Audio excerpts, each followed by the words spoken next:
जो कैसे आप सभी, मैं आशा करता हूँ कि आप सभी ठीक ही होंगे। आज की इस क्लास में प्रश्नावली 4.3 लेके आया हूँ। चलिए क्वेश्चन को पहले पढ़ लेते, फिर उसके बाद क्वेश्चन को हम बारीकी से सॉल्व करते जाएंगे, आपको समझाते चले आएंगे। ठीक है, तो पहले में दिया हुआ है दो संख्याओं को एक साथ साथ उछाला जाता है, एक सिक्के के चित्त आने की क्या प्रायिकता है। पहले जो हम प्रायिकता जो है ये हमसे जो पूछा जा रहा है, प्रायिकता का पहले फार्मूला क्या होता है, और दो संख्या को करें जब उछाला जाता है तो चित्त आने की उसकी क्या संभावना है, पहले उसको जो हम अच्छी तरह से पहले लिख के आपको समझा देंगे, फिर उसके बाद बना के आपको दिखाएंगे। ठीक है, पहले आपको जो है प्रायिकता का फार्मूला दिखा देते हैं, उसके बाद जो हम फिर आगे बनाएंगे। ठीक है, तो देखिए प्रायिकता बराबर हमने लिखा है घटनाओं की संख्या बटे कुल संख्याओं का परिणाम। ठीक है, और प्रायिकता को जो है पीई से भी सूचित किया जाता है, घटनाओं की संख्या को जो है एनई से, और कुल संख्या का परिणाम जो है एनएस से। ठीक है, चलिए अब हम क्वेश्चन को बना के उसके बाद आपको दिखाते चले आते। ठीक है, तो दो संख्या को कह रहा है उछालने पर जो है हमें क्या क्या प्राप्त होगा। तो पहले जब चित्त और पट होता है, ठीक है, चित्त को जो है हम एच से सूचित करते हैं, लिख देते हैं हम यहाँ। ठीक है, चित्त जब रहेगा तो उसको हम जो है एच लिखेंगे, और पट रहेगा, पट को जो है हम टेल लिखेंगे, यानी टेल, टी से टेल, एस से हेड। ठीक है, एच से हेड और टी से टेल। ठीक है, इनको जो है हम इससे लिख दिए, आपको जो है समझने में थोड़ा सहूलियत होगा। ठीक है, तो मानिए हम कोई सिक्के को उछाल रहे हैं, किसी में जो है हेड आ गया, किसी में टेल आ गया, किसी में जो है पहले एक में हेड आ गया, एक में टेल आ गया, तो इन दोनों को जो है साथ करके लिख लेते हैं। ठीक है, फिर अगर उछाले तो क्या होगा, किसी में जो है फिर टेल आ जाएगा पहला में, दूसरा में क्या हो जाएगा, दूसरा में हेड आ जाएगा। फिर अगर हम उछाले तो पहला में भी हेड आ जाएगा, दूसरा में भी हेड आ जाएगा। फिर अगर हम उछाले तो पहला में भी टेल आ जाएगा, दूसरा में भी क्या आ जाएगा, तो टेल आ जाएगा। यही चारों चीज़ जो है हो सकती है उसमें। ठीक है, इसको जो है एस से सूचित करेंगे, ये जो है एस यानी हमने जो लिखा था कुल संख्या का परिणाम जो हमने लिखा था वो जो है एस बराबर। ठीक है, ये जो है नीचे आएगा। ठीक है, तो लिखेंगे एन एस बराबर टोटल मिला के कितना है, तो 1 2 3 और 4। तो वहाँ पे कह रहा था ना कुल मिला के कितना, कुल मिला के 4 बार आ सकता है। ठीक है, तो कह रहा है चित्त आने की क्या प्रायिकता है, सिर्फ जो है चित्त आने की क्या प्रायिकता है। तो देखिए, तो चित्त मतलब इन दोनों को जब उछालेंगे तो चित्त आने की क्या प्रायिकता है। ठीक है, दोनों में से किसी ना किसी पे हेड या टेल आएगा। ठीक है, देखिए तो इसमें चित्त और पट भी है, इसमें भी चित्त और पट है, तो इनको लिखेंगे एन एस बराबर, इनको लिखेंगे एन ई बराबर, लिखेंगे कितना, तो एन ई बराबर देखिए तो कितना, तो 2 है। ठीक है, इनको जो हमने लिख लिया, अब हम जो है पी ई का फॉर्मूला लगा के इसको बनाएंगे। पी ई बराबर हमने क्या लिखा था, एन ई बटे एन एस।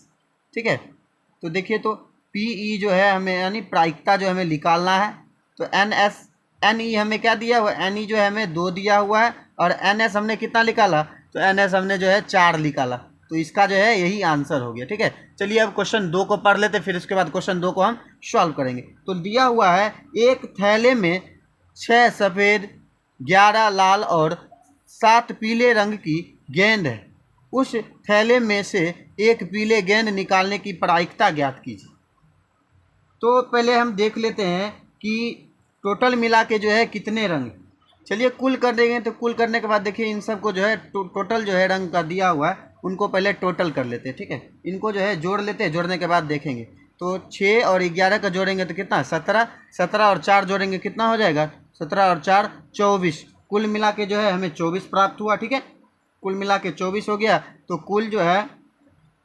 कुल मिला के 24 हो गया। और कह रहा है पीले रंग की क्या प्रायिकता है, तो पीला रंग देखिए तो कितना, 7 दिया हुआ, उसमें से कोई एक कह रहा है हमें निकालने, तो पीला रंग टोटल मिला के कितना है, तो पीला जो है हमें 7 दिया हुआ है, तो निकालेंगे पी ई बराबर एन ई बटे एन एस हो जाएगा। ठीक है, तो एन ई बराबर देखिए तो हमने निकाला कितना है, तो 7, और टोटल जो है ये कुल जो है यही एस हो गया, एन एस। ठीक है, ये जो है एन एस हो गया, तो 24 जो है टोटल। चलिए अब क्वेश्चन 3 को पढ़ते हैं, उसके बाद क्वेश्चन 3 को हम सॉल्व करेंगे। 3 में दिया हुआ है अच्छी तरह से फेटी 52 ताशों की गड्डी में से एक इक्का प्राप्त करने की प्रायिकता क्या होगी। ठीक है, तो हमसे पूछा जा रहा है, तो देखिए टोटल जो है ताश की गड्डी में जो है 52 पत्तियां होती है, आपको याद रखना है। ठीक है, तो ये जो है टोटल मिला के यानी NS जो हमें कितना दिया हुआ है, NS जो हमें 52 दिया हुआ है और NE जो है हमें देखना है कितना होगा। तो एक इक्का कह रहा है। ठीक है, एक इक्का यानी ये जो है 4 होते हैं। ठीक है, ये जो है 4 उसके टोटल होते हैं, तो इसका निकालने का प्रायिकता यानी PE बराबर NE/NS। ठीक है, NE/NS। NE देखिए तो कितना है, NE जो है हमें 4 दिया हुआ है, NS कितना दिया हुआ है, तो 52 दिया हुआ। तो काटेंगे तो एक बार में ये जो है 13 बार में कट जाएगा, तो PE बराबर क्या आया, तो 1/13 आ गया। ठीक है, चलिए अब क्वेश्चन 4 को पढ़ते हैं। क्वेश्चन 4 में दिया हुआ है, जब एक पासे को फेंका जाता है तब निम्नलिखित प्रत्येक घटना से प्राप्त होने वाले प्रायिकता को लिखिए। ठीक है, ये जो हमसे क्वेश्चन पूछा गया है, इनका जो है हमें जवाब देते जाना है। ठीक है, तो चलिए अब इसको पहले जो है क्वेश्चन को पढ़ते हैं, उसके बाद हम क्वेश्चन को बनाएंगे। ऐसे तो आपको पता ही होगा कि पासे में जो है कितने संख्या तक होती है, तो टोटल मिला के कितना होता है, तो 6 संख्या होती है। तो लिखेंगे 1 2 3 4 5 और 6, ये जो है टोटल का है, तो ये जो है S हो जाएगा। ठीक है, S बराबर टोटल हमें कितना है, तो 1 से लेके 6 तक जो है पासे में संख्या होती है। ठीक है, तो इसमें कह रहा है एक अभाज्य संख्या। ठीक है, एक अभाज्य संख्या आने की क्या क्या प्रायिकता है। एक अभाज्य संख्या क्या होता है, जो 1 से और स्वयं से कटे। देखिए तो 2 जो है 1 में भी है, 2 में भी है, उसके बाद नहीं है। 3 जो है 1 में भी है और 3 में भी है, उसके बाद कोई पहाड़ा में नहीं है। लेकिन 4 जो है 1 में है, 2 में है और 4 में भी है। ठीक है, ये नहीं होगा। 5 जो है 1 में है और 5 में है। ठीक है, ये होगा। और 6 भी नहीं होगा, क्योंकि 6 जो है 1 में है, 2 में है, 3 में है और 6 में। तो अभाज्य संख्या का कह रहा है एक अभाज्य संख्या आने की क्या प्रायिकता है, तो 3 संख्या टोटल है। तो इसको जो है लिखेंगे PE बराबर, तो अभाज्य संख्या की संख्या कितनी है टोटल, तो 3 है। और ये पासे की संख्या पासे में कितनी संख्या तक होती है, तो 6 तक। तो ये हो गया 1/3। अगर इसको काटना चाहेंगे तो काट सकते हैं 1/2। ठीक है, तो PE बराबर क्या होगा, तो 1/2 इसका जो है आंसर होगी। तो और कह रहा है एक अभाज्य संख्या नहीं, तो देखिए तो एक अभाज्य संख्या नहीं के बारे में कह रहे थे। देखिए तो 1 3 और 6 जो है वो अभाज्य संख्या नहीं है।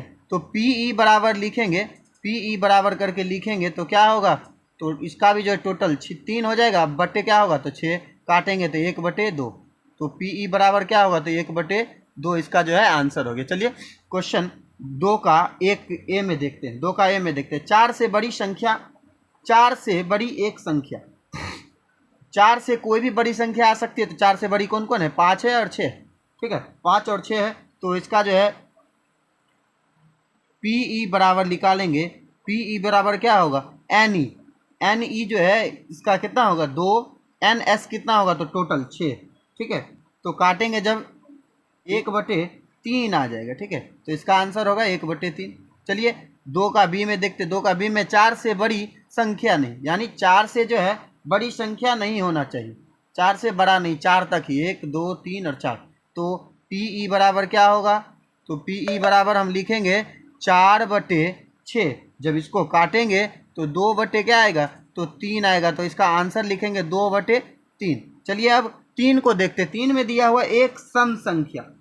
ठीक है, 3 में जो हमें दिया हुआ है एक जो है सम संख्या होनी चाहिए। तो सम संख्या देखिए कितनी है, तो सम संख्या हम उसे कहेंगे जो 2 से पूरा भाग लग जाए। देखिए 2 4 और 6, तो टोटल मिला के कितनी है, तो 3 है। तो लिखेंगे PE बराबर 3 टोटल कितना है, तो 6। तो जब इसको काटेंगे तो 1/2 आएगा। तो इसका आंसर हम क्या लिखेंगे, 1/2। चलिए अब क्वेश्चन 5 को पढ़ते, फिर उसके बाद क्वेश्चन 5 को जो है हम सॉल्व करेंगे। तो दिया हुआ एक अलग अलग पर्चियों पर 1 से 12 तक संख्या लिखी हुई है। एक पर्ची पर एक संख्या उन्हें एक डब्बे में रखकर अच्छी तरह मिला दिया है। डब्बे के अंदर से बिना देखे एक पर्ची निकाली जाती है। निम्नलिखित की प्रायिकता क्या होगी। ठीक है, तो यहाँ जो है हमें क्वेश्चन पूछे जा रहे हैं, इसका जो हमें बताना है प्रायिकता क्या होगी। देखिए टोटल मिला के जो है 12 पर्चियाँ हैं। एक पर्ची पे जो है एक एक संख्या लिखा हुआ है, वो जो है 12 तक चला गया है, ठीक है, 12 तक लिखा गया है, मतलब 12 पर्ची है, ठीक है। तो 12 पर्ची है, उसमें से जो कह रहा है कि संख्या 5 प्राप्त करना, बिन देखे जो है हमें संख्या 5 प्राप्त करना है। तो उसमें से जो है कोई भी संख्या जो है एक एक बार रखा हुआ है, तो 5 भी जो है एक बार रखा होगा। तो ये जो है एन ई बराबर क्या होगा, तो एन ई बराबर 1 हो जाएगा। तो निकालेंगे पी ई बराबर एन ई जो है 1 है, टोटल कितना है, टोटल संख्या जो है 12 हमें दिया हुआ है, तो यहाँ लिख देंगे 12। इसका जो है आंसर हो गया 1/2, इसका आंसर हो गया, ठीक है। चलिए अब 2 में देखते हैं, संख्या 13 प्राप्त करना। देखिए तो संख्या 13 हम प्राप्त कैसे करेंगे, तो एन ई बराबर हम लिखेंगे, एन ई बराबर क्या होगा, तो देखिए तो संख्या जो है 12 तक ही हमें दिया हुआ है, तो 13 हम कैसे प्राप्त कर सकते हैं, तो एन ई बराबर यहाँ क्या होगा, तो 0 हो जाएगा। और लिखेंगे यहाँ पे जो है पी ई बराबर फार्मूला करके लिखेंगे, पी ई बराबर क्या होता है, एन ई बटे एन एस। तो एन ई जो है हमें 0 मिला और एन एस क्या होता है, टोटल जो है 12 दिया हुआ है, तो इसका क्या होगा आंसर, तो 0 होगा, ठीक है। चलिए अब क्वेश्चन 3 को देखते हैं। 3 में दिया हुआ है संख्या 1 से 12 में कोई एक प्राप्त करनी। संख्या 1 से लेकर 12 तक में जो है कोई हमें एक मिल जाए, तो वो कैसे हम प्राप्त करेंगे, तो लिखेंगे पी ई बराबर क्या होगा, तो पी ई बराबर होता है एन ई बटे एन एस, ठीक है। पी ई बराबर एन ई बटे एन एस होता है।